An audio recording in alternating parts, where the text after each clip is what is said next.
Hello and welcome to another Institute for Sound Public Policy podcast. I'm your host, Kevin Lynn, and I'm also the Executive Director of the Institute. In this series, we offer our short take on daily stories impacting working Americans.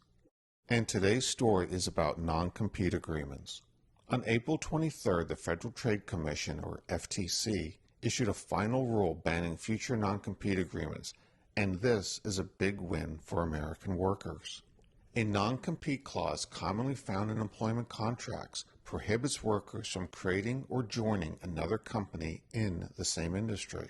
Currently, 1 in 5 American workers, totaling roughly 30 million people, are bound by these agreements.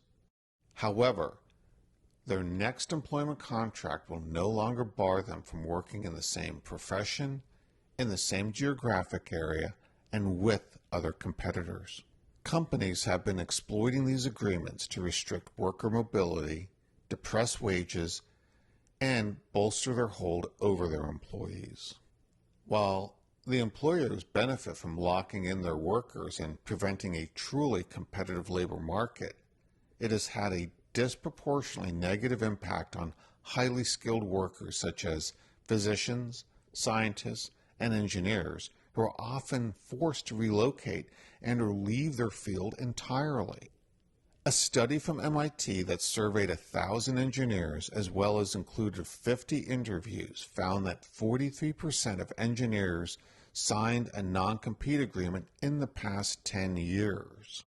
Of these engineers, a third moved to a different industry in their next job. The non-compete agreements, barring them from working 1 to 2 years, impeded them from plying their trade, making a living, and increased job instability.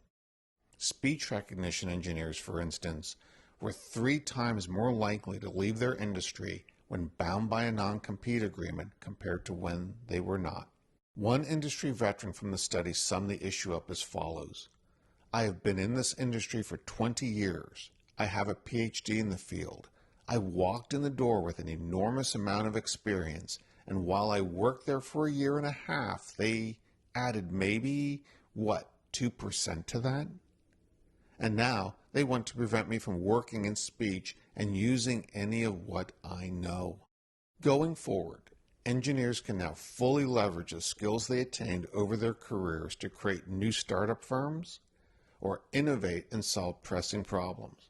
The FTC anticipates there will be 17,000 to 29,000 more patents per year, along with the creation of 8,500 new businesses as a result of this rule change. For companies worried that highly skilled scientists will simply take their trade secrets and run, understand, companies are still able to enforce NDAs or non-disclosure agreements, and 95% of workers with a non-compete already have an NDA. Thank you for tuning in, and if you enjoyed this podcast, be sure to either hit that thumbs up button or like button, as they inform the algorithm there is an audience for this kind of content. And if you haven't already done so, either subscribe or follow us. That way you'll receive notifications each time we upload a new podcast. Take care and see you in the next podcast.